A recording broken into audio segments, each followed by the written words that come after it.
একটা স্লোগান ভালো লাগছিল, আমরা কারা বলছেন না কেন?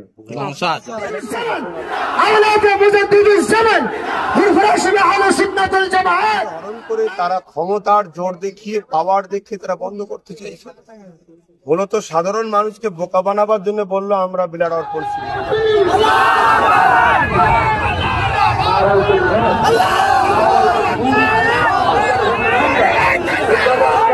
হবে না।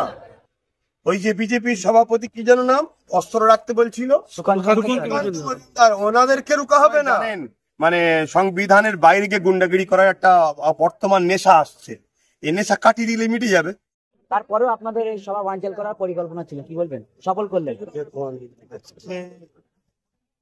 আমরা ৭৬তম প্রজাতন্ত্র দিবস করছি, অর্থাৎ এই দিনে সংবিধান লাগু হয়েছে। কেন্দ্র সরকার, রাজ্য সরকার, আমরা দেখে যাচ্ছি দীর্ঘদিন ধরে সর্বসময় কর্মকাণ্ডের মধ্যে বিভিন্ন অ্যাঙ্গেলে সংবিধান বিরোধী কাজ। ঠিক তেমনই আজকে যে একটা মানুষের রাইট, স্বাধীনতা, সেই রাইটকে হরণ করে তারা ক্ষমতার জোর দেখিয়ে পাওয়ার দেখিয়ে তারা বন্ধ করতে চাইছে। মূলত সাধারণ মানুষকে বোকা বানাবার জন্য বললো আমরা বিলাট অর্পণ শিবির করবো বা রক্তদান শিবির করবো। সাধারণ মানুষকে বোকা বানাবো। এই সাধারণ মানুষকে আমি বলবো, দেখুন আমাদের এখানে আন্দোলন কি, ওয়াকাফ বাঁচাও। বেকার আজকে ওবিসি সংরক্ষণ কেটে যাওয়ার জন্য ৪৩০ জনের ওপরে ডাক্তার তারা পড়াশোনা করে চাকরি পেল না, যাতে এই বেকার মানুষরা চাকরি পায়। এবং পাশাপাশি মাদ্রাসা শিক্ষা, এবং আজকের যে মূল বিষয় আমরা প্রজাতন্ত্র দিবস উদযাপন করব। তাই আমি একটাই কথা ভাবাবো, ওরা রাজ ক্ষমতাকে মিসইউজ করছে, অতএব ওদের রাজ ক্ষমতায় বসে থাকা আগামী দিন উচিত হবে না। যদি দেশকে বাঁচাতে চান, গণতন্ত্রকে বাঁচাতে চান, আমাদেরকে সজাগ হওয়া দরকার। আর যদি মনে করেন দেশ যাই যাক, আমার পকেটে তো ২-৫০০ আসছে, তাহলে এখানে আমার কিছু বলার। অধিকার ফিরে পাওয়ার কি অক্সিজেন পাচ্ছেন আব্বাস সিদ্দিকী সাহেবকে ওদিকে ডাকে, তার জন্য কি এই সভা বানচাল করা বা একাধিক জায়গায় এই মিটিং বানচাল করার কি পরিকল্পনা, কি বলবেন? শুধু আব্বাস সিদ্দিকী ম্যাটার নয়, ম্যাটার হচ্ছে যারা সংবিধান, গণতন্ত্র, মানুষের পক্ষে, দেশের পক্ষে কথা বলবে তাদেরকেই রুকা হবে। শুভেন্দু অধিকারীকে রুকা হবে না। ওই যে বিজেপির সভাপতি কি যেন নাম, অস্ত্র রাখতে বলছিল, ওনাদেরকে রুকা হবে না। আর টিএমসি কোনো কর্মকাণ্ড করলে বিজেপিও তাদের বিষয়ে আইনত ভাবে যে ক্ষমতা আছে প্রয়োগ করবে না, করবে। সেই রাস্তায় থাকা একটা গরিবের ছেলে সিভিক ভলেন্টিয়ারের কাজ করবে, সবাইয়ের দোষটা তার ঘাড়ে চেপিয়ে দিয়ে তাকে যাবজ্জীবন করে দেবে। হ্যাঁ, তাকে আমি নির্দোষ বলছি না, কিন্তু তাকে এটা বলা আছে না, বলির একটা কি বলা হয়, যাই হোক, ওই XYZ ওই রকম বানাবো হবে। তার নিরীহ মানুষ, অসহায় মানুষ, পিছিয়ে পড়া মানুষের হয়ে যেই কথা বলবে তার কণ্ঠকে রুকা হবে। আদিবাসীর হয়ে কথা বলোনি, দলিতদের হয়ে কথা বলোনি, গরিব পিছিয়ে পড়া হিন্দুদের হয়ে কথা বলো না, মুসলমান ইসলামের কথা বলো না, কেন এগুলো হবে আমাদের পায়ের তলার গোলাম। এরা না চাকর, এদেরকে অনেক কষ্ট করে চাকর বানিয়েছি। আব্বাস সিদ্দিকী, তুমি এদেরকে চাকর থেকে তুলে মালিক বানাতে চাইছো কেন? তোমাকে প্রোগ্রাম করতে দেবো। এই ওয়াকফ বিলের বিরুদ্ধে পার্লামেন্টে বলার জন্য একাধিক শাসক দলের নেতাদেরকে সাসপেন্ড করা হলো পার্লামেন্টের মধ্যে।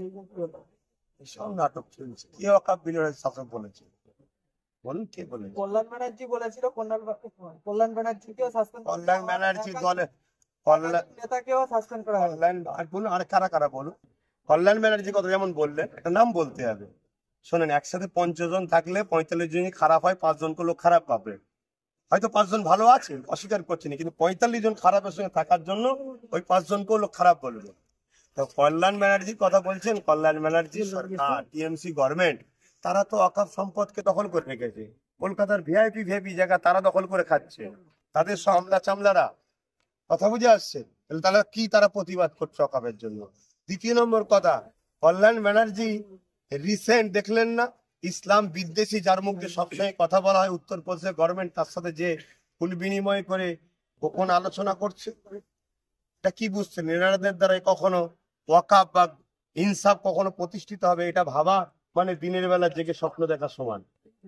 ভাইজান, আপনার সংগঠন এবং আপনার প্রতিষ্ঠাতা করা দল দুটোই 2025-এ পরপর বাধার মুখে। 2026 লড়াইটা কি টাফ হবে মনে করছেন? এটা তো বুঝতে পারছি, আমরা যতটা ইতিহাস পড়েছি, বাধা যখন চরমে পৌঁছায় জানতে হবে সাকসেসফুল খুব সামনে। কর্মীদের জন্য স্পেশাল কিছু বার্তা?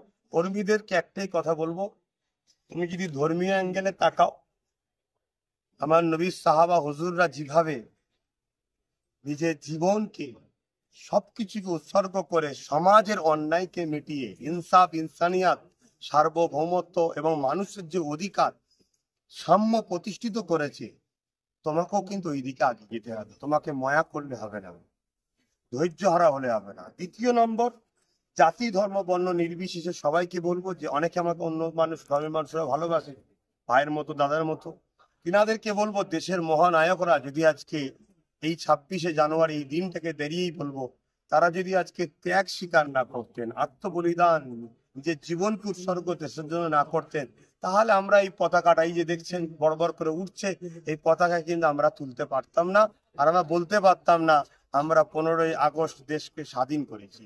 কিন্তু 15ই আগস্ট দেশ স্বাধীনতার দিন নয়, প্রকাশ্যেই দেশে বলা হচ্ছে। তার মানে আমার দেশের স্বাধীনতার উপরে ভয়ানক একটা কালো মেঘ কিন্তু আসছে, আমাদেরকে জাগতে হবে। প্রজাতন্ত্র দিবসে বাংলার ব্র্যান্ড আব্বাস সিদ্দিকীকে আটকানো হয়েছে, তাহলে সাধারণ মানুষ কতটা নিশ্চয়তার মধ্যে আছে? আমি বাংলার ব্যান্ড নয়, আমি সাধারণই মানুষ, একজন নাগরিক।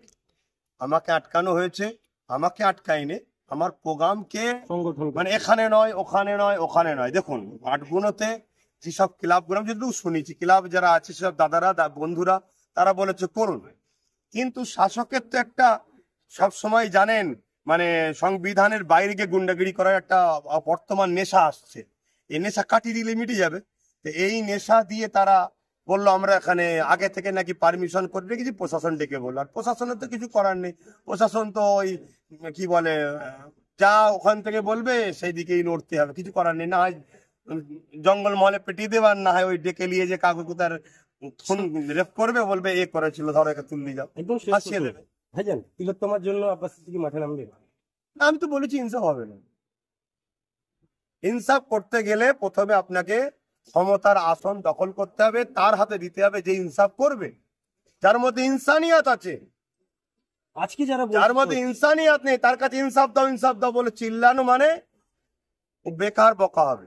সংখ্যালঘু মানুষের জন্য 2026-এ কি আব্বাস সিদ্দিকীকে দেখা যাবে ময়দানে? আমার তখনও রয়েছে এই সংখ্যালঘুদের জন্য, মানুষের জন্য চিন্তা। রাজনৈতিক বিষয়ে কোনো রাজনৈতিক পার্টি একটা মানুষ যখনই কোনো কিছু চাওয়ার কথা বলে, সেটা সম্ভব পূরণ করার রাজ ক্ষমতা দাঁড়ায়। কেন, রাষ্ট্র পরিচালনা যারা করে তারা মানুষের নিত্য প্রয়োজনীয়কে মিটাতে পারে। আমি ডাইরেক্ট নেতা না হতে পারি, কিন্তু আমি তো চাইবো এমন লোক নেতা হোক যে নিত্য প্রয়োজনীয় জিনিস মানুষের মিটাবে। তার জন্য তো এখান থেকেও আওয়াজ দিলাম, সব জায়গা থেকে আগামী দিন আওয়াজ দেবো। যাক, ভালো থাকে। যদি চাই অবশ্যই একসাথে ছিলাম, একসাথে আছি, একসাথে থাকবো। তবে এতটুকু বলবো, এক নওশাদ নিয়ে হবে না। ওই দিন একটা স্লোগান ভালো লাগছিল, আমরা কারা বলছেন না কেন? শাসন মারবে না, বেঁচে থাকাতে মরে যাওয়া ভালো। আমরা কারা?